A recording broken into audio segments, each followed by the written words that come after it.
Well, and since our videos are about information and sharing information, um, I'd like to share some with you. And so it's particularly directed probably at younger viewers who may not know some of the past history of what has been going on for probably the last 40 years or so. So here's a little recap. Um, I'm going to go back probably to the Vietnam War days and a little bit earlier. You know, domestic surveillance of American citizens is nothing new whatsoever. It has taken place, actually, it started with the Eisenhower administration when the CIA was first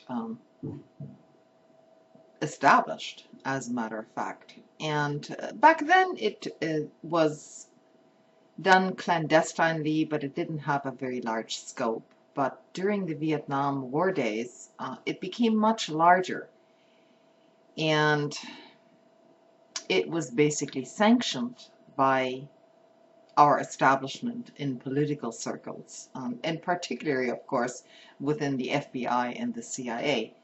Now, as far as the CIA goes, the CIA, as you know, or maybe you don't know, the CIA is by law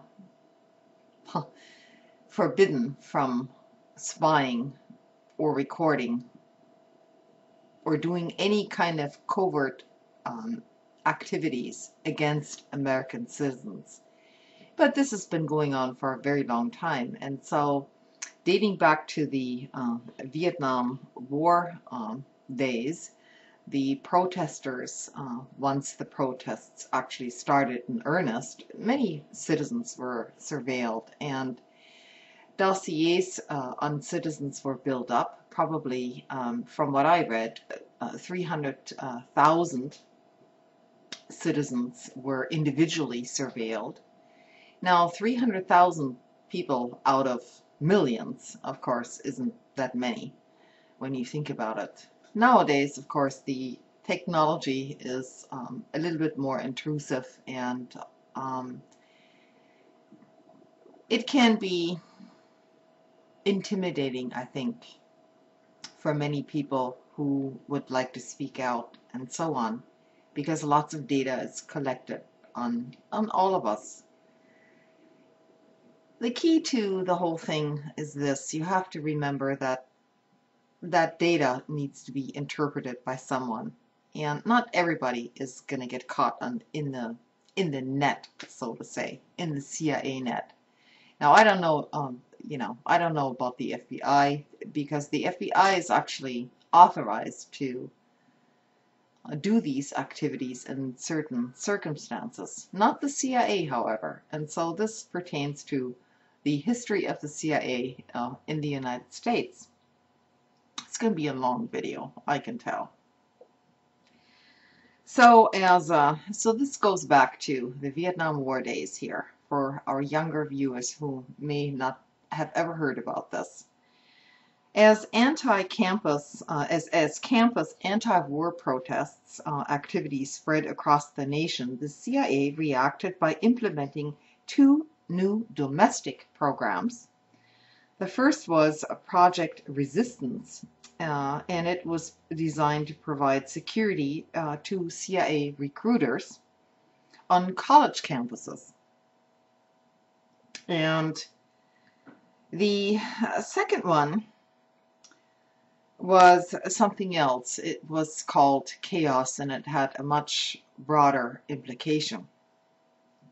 Yeah, in other words, everyone got recruited. Local police departments, the FBI. There was actually information shared, and interagency fighting didn't take place back then, and so it was all encompassing. And under both projects, the CIA infiltrated agents into domestic groups of all types and activities. It used its contacts with local police departments and their intelligence units to pick up its police skills and began in earnest to pull off burglaries, illegal entries, use of explosives, criminal frame-ups, shared interrogations, and disinformation campaigns. Now, many organizations were infiltrated, including news organizations, reporters, major news organizations, and all sorts of front organizations were set up during that time. So just in case you didn't know, and that is probably going on very much today. So if anyone thinks that, hey, you know, how come the media isn't telling us anything? Well, there's your answer. The media isn't telling you anything because they've probably been paid off by the CIA, the FBI, other government entities, or whatever. There's your answer right there. As far as the Nixon administration goes, you know, after Nixon took office in 1969, Helms, who was the CIA director, CDI at the time, gave assurances that these programs, these clandestine programs by the CIA, would never ever be leaked to the public. Of course, you know, that all later exploded when during the Watergate investigations, and only because some of those people involved doing the actual burglaries were involved in other clandestine programs spying on American citizens. And in that case, it involved a psychologist whose office had been broken into, files been stolen on an American citizen, namely Daniel Ellsberg, and so on. So this, you know, none of this is anything new.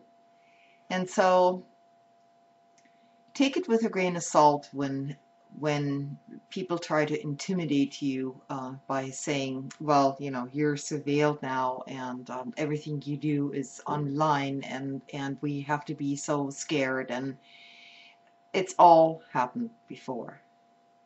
And yes, the data collection is vast at this point, but you know, maybe the more the merrier, because if more of us speak out and the data becomes so vast, there's no way that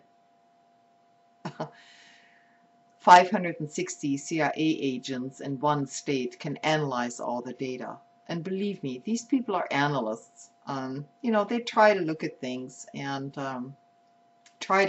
some of them actually try to look at it not from a hostile point of view. They're just interested in gathering the information, and then of course it becomes a little bit precarious on who it is passed on to. But some of the tactics, and these tactics will remain the same even today. I will pass these on during my next video so that you all know what you need to look out for and prepare yourselves for, just in case somebody comes knocking on your door or starts recording your videos and passes them on. It's I think too many people are becoming intimidated by this, and you know, we just need to keep speaking out, because there are many citizens who feel the way we do, and we just need to keep it up, and we need to keep the pressure up every single day. And I realize people have, you know, personal things to deal with. Everyone has that. And all of us need to take time out for that. That's very important, because without family, you're nothing. You have nobody. And without your best friends, you can't do it. You can't survive. You know, that's what life is all about. But don't get discouraged. And we'll give you some more information as it comes up. I have a lot of it here, so probably part 2, maybe tomorrow, maybe the next day. Thanks for listening.